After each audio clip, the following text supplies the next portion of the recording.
มสาระความรู้ก่อนใครได้ที่ RSU Wisdom TV ทางระบบทีวีดาวเทียมหรือผ่านแอปพลิเคชัน RSU Wisdom TV ดาวน์โหลดแอปพลิเคชันได้ที่ Google Play และ App Store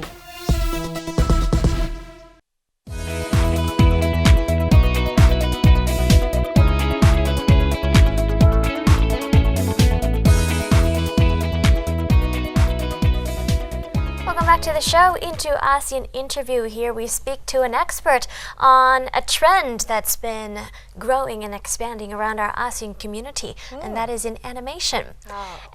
Animation is not only limited to feature films and cartoons, but all around us we're surrounded by animation. And how does that work? Let's go meet our expert.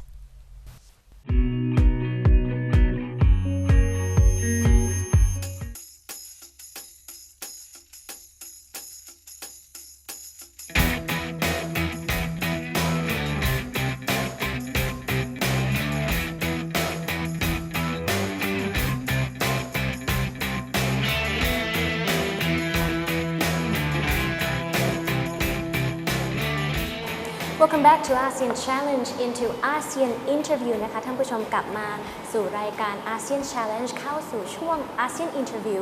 Joining us today is full-time lecturer Gomesh Karnchanapayap, who's from the Computer Art Faculty of Digital Art at Rangsit University, coming to share with us his foresights and outlook on the animation industry in Thailand and also around ASEAN. Thank you very much for joining us today, Ajahn. Thank you. So first and foremost, can you tell us about your background in this digital art industry and what your specialization is in? Certainly. All right, my name is, of course, Gomesh. I actually study in different fields altogether. I actually started in computer science. Oh, wow. But because back then the animation industry wasn't something that is, more popular like these days. So during that time, I start off, I like animation, I like art. So, but during that time, of course, in Thai country, art and this kind of field isn't so popular among Chinese descent. So my parents asked me to study something like engineering and stuff like that. But with my own heart, I like art. So in the end, I switched into the art field.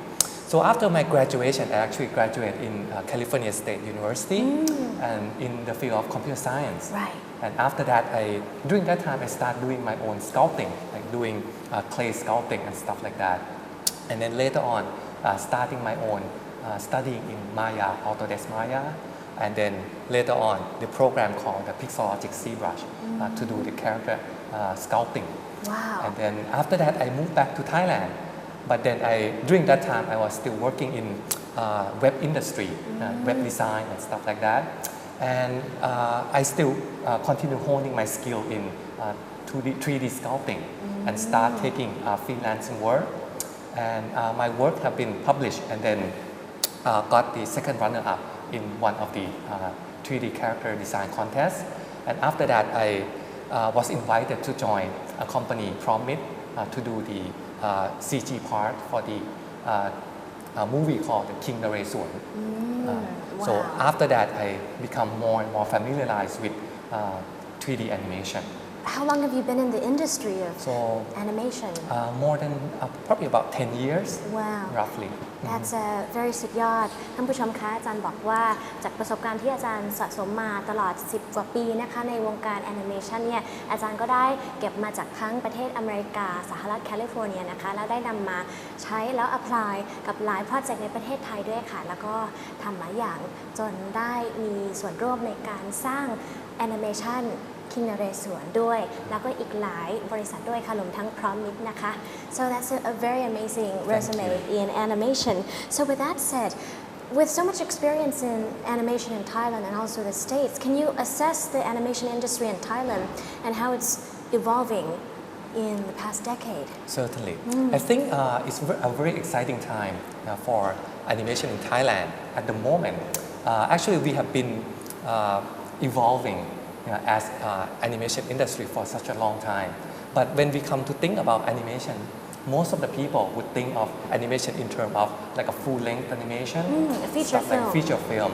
But in fact, animation is all around us. It could be like just as one segment in an advertisement. It could be in like in your smartphone application, all that kind of things. So I think in this days and age, it's very exciting because of all the iOS, Android application that's out there that could utilize animation. I see. So Thailand is really making use of all of this development in the smartphone industry. Yes, I think we basically turn the crisis into opportunities because actually Thailand, we have not that many animation studios. So, or big animation studios like in the US or in Japan. But we as individuals, I think we have full capacity to do certain things. And with that, we could do a smaller chunk of projects, and that could be like a stepping stone to becoming more and more successful as an animation industry. So Thailand is really taking advantage of what they have Right. and developing that as well. ท่านผู้ชมคะอาจารย์บอกว่าการพัฒนาองค์กรอุตสาหกรรมแอนิเมชันในประเทศไทยนี่มาไกลมากเพราะว่าในประเทศไทยเนี่ยนะคะเวลาเรานึกถึงแอนิเมชันมันไม่ใช่แค่ภาพยนตร์นะคะท่านผู้ชมแอนิเมชันอยู่รอบตัวเราเลยค่ะโดยเฉพาะในปัจจุบันนี้ในสมาร์ทโฟนต้องใช้แอนิเมชันเยอะเลยค่ะ So with that said though, talking about animation in Thailand, what do you think are the major strengths in Thai animation?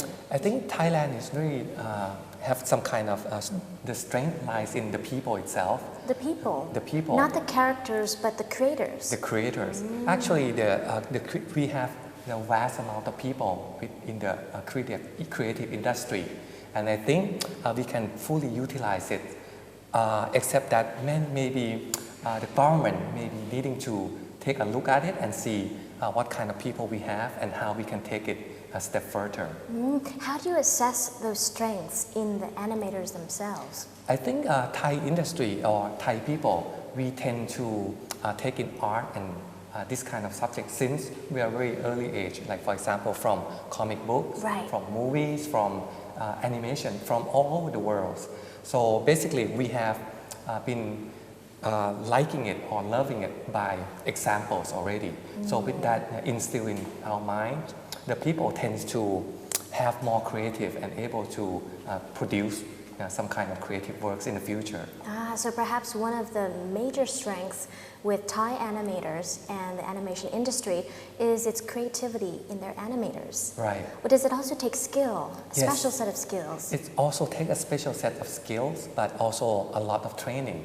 And actually, it could be pros and cons in terms of taking in a lot of culture, because we, of course, Thai people, we take in manga from Japan, taking in the animation from the US, and sometimes we, as an artist, we have to find our own way to represent, our signature, which is something that I could say that we are still lacking of.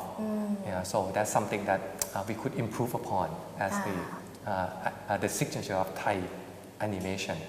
ท่านผู้ชมคะอาจารย์บอกว่าจุดเด่นนะคะในอุตสาหกรรมแอนิเมชันของประเทศไทยก็คือตัวแอนิเมเตอร์หรือว่าคนวาดภาพคนที่ดูแลเรื่องดิจิทัลอาร์ตเองเลยค่ะเพราะว่าความครีเอทีฟหรือความคิดสร้างสรรค์เนี่ยของประเทศไทยสุดยอดเลยค่ะเพราะว่าเราสามารถที่จะนำไอเดียจากหลายมุมของโลกนะคะมาประยุกต์ได้ปัจจุบันนี้คนไทยก็เลยกำลังหาซิกเนเจอร์อยู่ So with that said, talking about various animation industries around ASEAN, how would you assess the strengths in different countries? I think animation industry in Southeast Asia per se would be most of the time we don't have that many of our own intellectual properties, but we do take in a lot of outsourcing works. Like for example, about 2 or 3 years ago, I went to Indonesia, and they would be taking the work from Japan. So the Japanese studio would be producing like a keyframe animation, keyframes, and then the Indonesian workforce would be producing the in-betweens and creating the basically filling in the gaps and creating the full-length film for them. So perhaps that is a trend for Indonesia. They outsource animation from other countries. Right, exactly. And actually, Thailand also have that kind of capacity. So, but I actually wanting to see our own property, being exported out to other countries as well. What is the potential to export Thai animation abroad? I think the first and foremost would be the story and something original. And I think that in the Western world, they have their own set of things, and sometimes they want to seek something different. I think which is an opportunity for us because I think we have a very unique kind of tradition, unique kind of culture that they can actually study or learn from. Do you know particular animations that are currently being sent out, exported abroad from Thailand? From Thailand, I think actually all of the movies from the major studios, like say for example from the past years, like say like Gan Kue, all those stuff being exported out, and they are quite well received as well. So I think if we continue to invest in it, I'm sure other people or other countries would be able to see what we are capable of. So definitely that's one major characteristic of Thai animation, and that's original ideas, which are already being consumed by viewers abroad. Right. Another example would be last year there was a movie which combined between live action and part of it could be animation. What was it called? The May Night Thailand Fur. That one is it's a movie about the teenage girl, and part of it could be done in 3D animation, and I think that was a very well done piece of film. That's very fascinating, the direction the animation industry is headed. Right. ท่านผู้ชมคะอาจารย์บอกว่าปัจจุบันนี้นะคะองค์กรอุตสาหกรรมแอนิเมชันทั่วโลกเนี่ยนะคะจะมีการร่วมมือกันมากขึ้นอันนี้ก็คือเทรนด์ใหม่ไม่ใช่เฉพาะในประเทศไทยแต่ว่าประเทศอินโดและประเทศอเมริกาและอีกหลายประเทศด้วยค่ะมีการส่งเข้า export outsource อีกหลายอย่างซึ่งปัจจุบันนี้นะคะถ้าพูดถึงประเทศไทยในการส่งออกในต่างประเทศทางด้าน export animation ก็จะมีหลายเรื่องหลายภาพยนตร์แล้วก็อีกหลายโปรเจกต์นะคะที่สื่อสะท้อนถึงวัฒนธรรมของประเทศไทยที่ประเทศอื่นอาจจะมองว่าเป็นเอกลักษณ์ที่ไม่เหมือนใครจริงๆปัจจุบันนี้ก็มีการต้อนรับมากขึ้นนะคะ So that's very fascinating อาจารย์ Thank you very much for your insights today. Thank you. You're welcome.